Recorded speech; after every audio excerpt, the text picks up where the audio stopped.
Agora, seguindo, né, após a gente fazer essa brincadeira com a subexposição, saturação e tudo mais, a gente vai passar para essa caixinha de ferramenta aqui abaixo da esponja, né, da supersaturação. A gente tem a ferramenta da caneta. A ferramenta da caneta eu não faço ideia como mexe. Faz muitos anos que eu tento aprender, mas não consigo.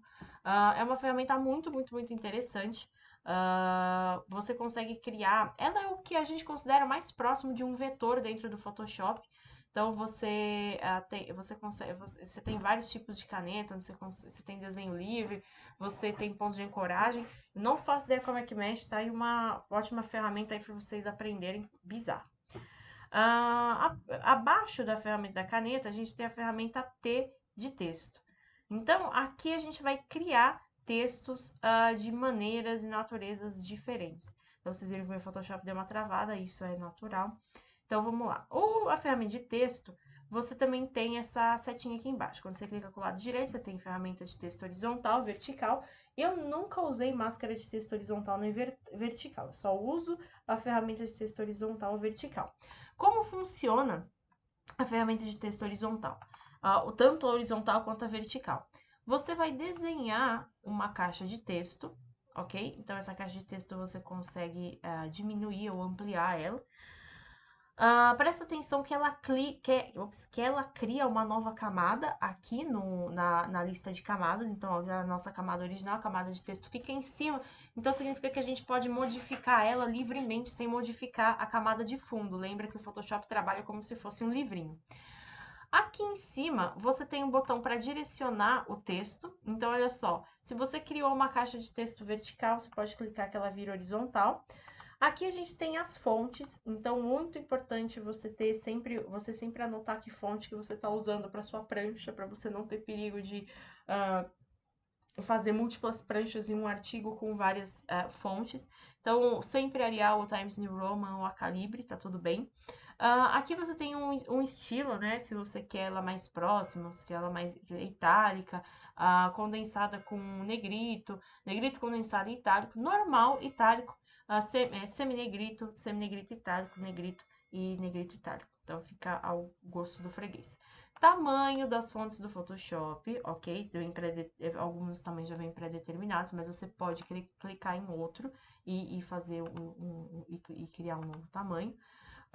E aqui você tem a opção de nitidez da tua fonte. Eu costumo deixar como nenhum para não ter problemas. Ok? Então aqui o alinhamento do texto dentro da caixa de texto e aqui a cor do teu texto. Ok? Então aqui eu quero fazer um texto na cor, sei lá, azul. Então aqui eu vou clicar aqui, ok.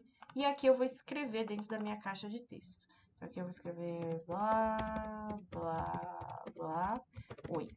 Então, olha só, tá? Aqui eu tô com uma folha de sulfite no tamanho 12, a letra tamanho 12. Então, aqui eu vou aumentar a minha letra para um 60 pontos, né? Será que o tamanho de 60? E aí, aqui, ó, eu posso modificar. Eu quero condensado. Opa, peraí, que eu preciso selecionar. Então, eu quero condensado, eu quero semi-bold, eu quero itálico. Então, aqui você escolhe o estilo. Aqui, então, tornar nítido, bem definido. São detalhes, sólido, nenhum. E aqui a orientação do texto dentro da caixa de texto. Aqui essa ferramenta é bem legal, porque ela vai lembrar o nosso querido e famoso Word Art, né? Que a gente tinha, que a gente fazia os textos estilizados. Então aqui você pode criar um texto em arco, em saliência, com um sinalizador, em peixinho, olho de peixe. Então você tem vários formatos para se divertir aqui. E aí você pode ir modificando a tua forma de acordo com os índices aqui que você, de acordo com as curvas que você pode mexer, ok? Então é interessante porque aqui, uma vez que a caixa de texto está pronta, você clica em mover e aí você pode mexer ela para cima e para baixo, ok? Inclusive colocar ela uma camada para baixo. Se eu colocar ela embaixo da camada branca, ela vai desaparecer. Por quê? Porque a minha camada está toda pintada de branca. Agora, se eu pegar a minha camada branca e tornar ela, diminuir a opacidade dela, conforme eu for diminuindo a opacidade, olha só que legal, vai aparecendo o fundo, ok? Então, aqui é uma estratégia bem interessante para você trabalhar com caixa de texto. Então, aqui, você pode voltar a editar a caixa de texto que você estava trabalhando. É só você clicar nela aqui, clicar em T, e aí você clica em cima do texto que você estava trabalhando. E aí, aqui você pode alterar se você quer a direção que você quer o texto. Se você quiser uma caixa de texto nova, você vai clicar na camada, clicar em T, e aqui você clica em uma nova caixa de texto, ok? Então, aqui, aí cliquei em mover, e aqui você pode movimentar ela para qualquer lugar, ok? Isso é bastante interessante. Ah, não quero mais essa caixa de texto. Então, você pega, vem aqui nesse menu, segura ela, arrasta e leva para o lixo, ok? Então, aqui é a ferramenta de texto.